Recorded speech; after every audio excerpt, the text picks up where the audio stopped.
Hello student, स्वागत है आपका आरसी क्लासेस में। तो हम चैप्टर नंबर 1 सेट्स हम ख़त्म कर चुके हैं। आई होप कि आप लोगों को ये समझ में आया होगा।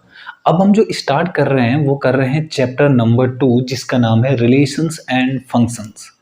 आपसे एक रिक्वेस्ट है कि अगर आप इस चैप्टर को डायरेक्ट पढ़ रहे हैं विदाउट चैप्टर नंबर 1 को पढ़े तो आपको प्रॉब्लम हो सकती है। इसलिए आप चैप्टर नंबर 2 तब ही पढ़ें जब चैप्टर नंबर 1 आपको ढंग से आ चुका है, ठीक है। क्योंकि एनसीईआरटी में कुछ पैटर्न से ही लगाए गए हैं जो चैप्टर्स हैं। अगर माना कोई भी चैप्टर कभी भी पढ़ सकते हैं हम, तो ऐसा नहीं होता है। सीरियल से पढ़ें तब आपको ज़्यादा बेहतर समझ में आएगा।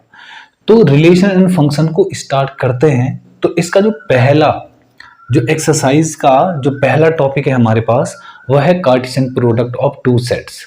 ठीक है, ये जो इंट्रो दे रहा हूं मैं केवल 2.1 का दे रहा हूं, ठीक है। मतलब 2.1 में हमारे पास कार्टेशियन प्रोडक्ट के बारे में है, 2.2 में हमारे पास रिलेशंस के बारे में है और 2.3 हमारे पास फंक्शंस के बारे में है। तो एक्सरसाइज से जस्ट पहले मैं केवल इंट्रो उसी एक्सरसाइज का दूंगा, एक साथ बताऊंगा तो थोड़ा खिचड़ी पक जाती है। इसलिए मैं क्या करूंगा, चैप्टर वाइज मतलब एक्सरसाइज वाइज ही इंट्रो दूंगा हर एक्सरसाइज से पहले। तो इस एक्सरसाइज में जो हम पढ़ेंगे वो पढ़ेंगे हम Cartesian product of two set. तो देखते हैं है क्या Cartesian product of two sets. तो देखते हैं कि किसी भी दो सेट का कार्टेशियन प्रोडक्ट होता क्या है। मान लेते हैं हम कि A बराबर जो है वो हमारे पास A, B और C है, और जो B सेट है जो B सेट है हमारे पास, वो हम मान लेते हैं कि जो B सेट है वो हमारे पास है 1, 2 और 3। तो ये दो सेट है हमारे पास। अगर हमें इसका कार्टेशियन प्रोडक्ट निकालना है, कार्टेशियन प्रोडक्ट का मतलब है A क्रॉस B, ठीक है, इसको हम कार्टेशियन प्रोडक्ट कहते हैं। तो हम कैसे करेंगे, देखिए A, B और C, ये हमारा A है, फिर कार्टेशियन प्रोडक्ट और B की जगह 1, 2 और 3। अब हम जब किसी भी दो सेट का कार्टेशियन प्रोडक्ट निकालते हैं तो हम कैसे निकालते हैं, इनकी पेयर, इसका पेयर पहले इसके साथ बनाएंगे, फिर इसका इसके साथ, फिर इसका इसके साथ। मतलब कैसे, देखिए A का 1 के साथ, फिर A का 2 के साथ, फिर A का 3 के साथ, ये हो गया। अब B का 1 के साथ, फिर B का 2 के साथ और फिर B का 3 के साथ। क्लियर। अब C का 1 के साथ, फिर C का 2 के साथ और C का 3 के साथ। तो इसको हम Cartesian product of two sets बोलते हैं।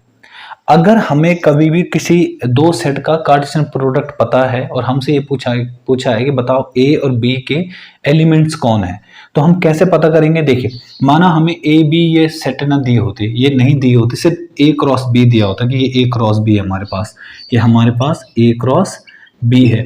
बताओ कि अब A के एलिमेंट कौन है, सेट A के एलिमेंट कौन है और सेट B के एलिमेंट कौन है। तो क्या हम कैसे करेंगे, जो पहले पहले एलिमेंट है वो हमेशा पहले सेट के होते हैं। देखिए A यहाँ पे, तो इसका मतलब A पहले सेट में होगा। फिर B, जो भी पहले पहले एलिमेंट है B, अब देखो यहाँ C, तो ये पहले सेट के एलिमेंट है। सेकंड वाले जो हमेशा होते हैं वो सेकंड वाले सेट के होते हैं।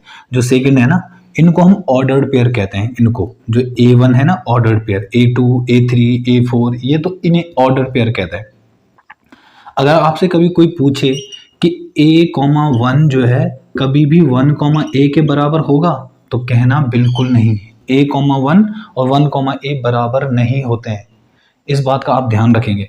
जैसा आपने क्लास 10th में क्या कोऑर्डिनेट ज्योमेट्री तो पढ़ी होगी। कोऑर्डिनेट ज्योमेट्री में हम जो है क्या करते थे, कार्टेशियन प्लेन होता था हमारे पास, ये x और ये y। तो एक बात बताओ, अगर मैं बोलूं कि 3,2 और 2,3 दोनों एक ही चीज है, क्या एक ही पॉइंट होता है क्या ये?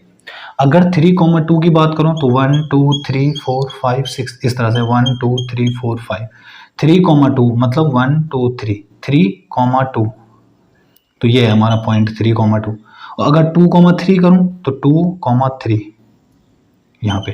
तो ये दो अलग अलग पॉइंट है। तो इसी तरह से आप ये भी समझ सकते हैं कि हमारा कार्टेशियन प्रोडक्ट में कभी भी ऑर्डर्ड पेयर अगर मैं बदल दूं तो वो दोनों बराबर नहीं होते हैं। मतलब कहने का मतलब क्या है, a,1 कभी भी बराबर नहीं होगा किसके, 1,a के। आई बात समझ में? कभी भी ये बराबर नहीं होंगे। अच्छा, कभी अगर तुमसे ये पूछे कि बताओ a क्रॉस b बराबर क्या b क्रॉस a होता है, तो ये भी नहीं होता है बराबर। किसी भी दो सेट का कार्टेशियन प्रोडक्ट अगर मैं उनको पलट दूं तो तब भी बराबर नहीं होंगे। मतलब a क्रॉस b कभी भी बराबर नहीं होगा b क्रॉस a के। ओके स्टूडेंट, ये आपको समझ में आए कार्टेशियन प्रोडक्ट क्या होता है।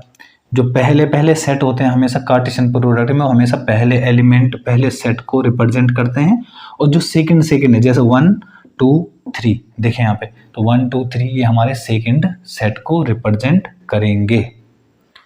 कभी भी अगर हमसे पूछेंगे ऑर्डर पेयर क्या बराबर होते हैं, किसी भी अगर ऑर्डर पेयर को हम पलट दें, अगर रिवर्स कर दें तो वो बराबर नहीं होते हैं। मतलब a,1 नॉट इक्वल टू होता है 1,a के। ठीक, अगर कभी कोई कहे कि a क्रॉस b दो सेट का जो प्रोडक्ट है वो कभी a क्रॉस b कभी b क्रॉस a के बराबर होगा, बिल्कुल नहीं, ये दोनों बराबर नहीं होते हैं। क्लियर है? ये कार्टेशियन प्रोडक्ट के बारे में आपको पता होना चाहिए। अगर माना कभी भी हमारे पास हमसे ये पूछें कि किसी भी सेट में, माना एक सेट है हमारे पास A, माना इस सेट में हमारे पास 2 और 3 है, और एक B सेट है हमारे पास माना 4 और 5 है। तो अगर हमसे ये पूछें कि बताओ A क्रॉस B अगर मैं करूं तो उसमें टोटल कितने एलिमेंट होंगे, टोटल कितने एलिमेंट, तो हम पता क्या करते हैं, A क्रॉस B में अगर हमसे ये पूछे कि बताओ टोटल कितने एलिमेंट होंगे, तो आपको ये याद रखना है कि जितने एलिमेंट पहले सेट में होते हैं और जितने एलिमेंट दूसरे सेट में होते हैं उनका हमेशा इनटू कर दो। इनटू कैसे, जैसे ए सेट में कितने एलिमेंट हैं, 2, यहाँ पे कितने हैं 2, तो 2 2 जा 4, तो टोटल 4 एलिमेंट होंगे इसमें। जैसे यहाँ पे देखिए, यहाँ पे कितने एलिमेंट थे, 3 एलिमेंट थे, यहाँ पे कितने एलिमेंट थे, 3 एलिमेंट थे, तो 3 3 जा 9, तो केवल A क्रॉस B में 9 एलिमेंट होंगे। देखिए कैसे, 1 2 3 4 5 6 7 8 9, तो टोटल 9 एलिमेंट आ रहे हैं ऐसे में। क्लियर है? जैसे अगर माने ये कोई पूछे कि A क्रॉस B में कितने एलिमेंट होंगे A क्रॉस B में, तो आप वहाँ पे कार्टेशियन प्रोडक्ट नहीं करेंगे, समय लग जाएगा ना। अगर हमसे एलिमेंट पूछें A क्रॉस B के तब तो आपको करना पड़ेगा, पर अगर हमसे ये केवल ये पूछा है कि बताओ नंबर ऑफ एलिमेंट कितने होंगे A क्रॉस B में, तो आपको कार्टेशियन प्रोडक्ट करने की कोई ज़रूरत नहीं है। आपको सीधे जो है जितने एलिमेंट यहाँ हैं और जितने एलिमेंट यहाँ हैं इनका इंटू कर दो, हमारा आंसर आ जाएगा। क्लियर है? तो ये आपके पास कार्टेशियन प्रोडक्ट था, और इसकी जो एक्सरसाइज 2.1 है ये डिपेंड करेगी केवल कार्टेशियन प्रोडक्ट के बारे में। ओके, एक बात और बता दूं मैं कि अगर माना कभी भी हमारे पास एक सेट, अगर एक सेट समझिए, जैसे कि एग्जांपल देता हूं आपको कि माना दो सेट है हमारे पास A और B, ठीक है। माना कैसे कि दो सेट है हमारे पास A और B, और उन दोनों में से कोई भी एक सेट अगर एम्प्टी सेट है, एम्प्टी सेट का मतलब सोचो कि मैंने A बराबर मैंने लिखा 2 और 3, ठीक, और B बराबर मैंने कुछ भी नहीं लिखा, ये एक एम्प्टी सेट है। तो इन दोनों का जो प्रोडक्ट होगा, इन दोनों का जो कार्टेशियन प्रोडक्ट होगा वो हमेशा एम्प्टी सेट ही होगा। एम्प्टी सेट मतलब बिल्कुल खाली। भाई इसका पेयर किसके साथ बनाओगे, यहाँ तो है ही नहीं कुछ, तो A क्रॉस B हमेशा 5 आएगा, एम्प्टी सेट आएगा। ठीक, अगर कभी भी एक सेट हमारे पास माना ये है 4 और 5, और दूसरा सेट हमारे पास है माना 1 2 3 और डॉट डॉट डॉट, मतलब इनफाइनाइट सेट है, क्योंकि नेचुरल नंबर तो इनफाइनाइट होते हैं ना। इन दोनों का अगर मैं क्रॉस करूं, कार्टेशियन प्रोडक्ट करूं, तो वो भी हमेशा इनफाइनाइट आएगा, इनफाइनाइट सेट आएगा।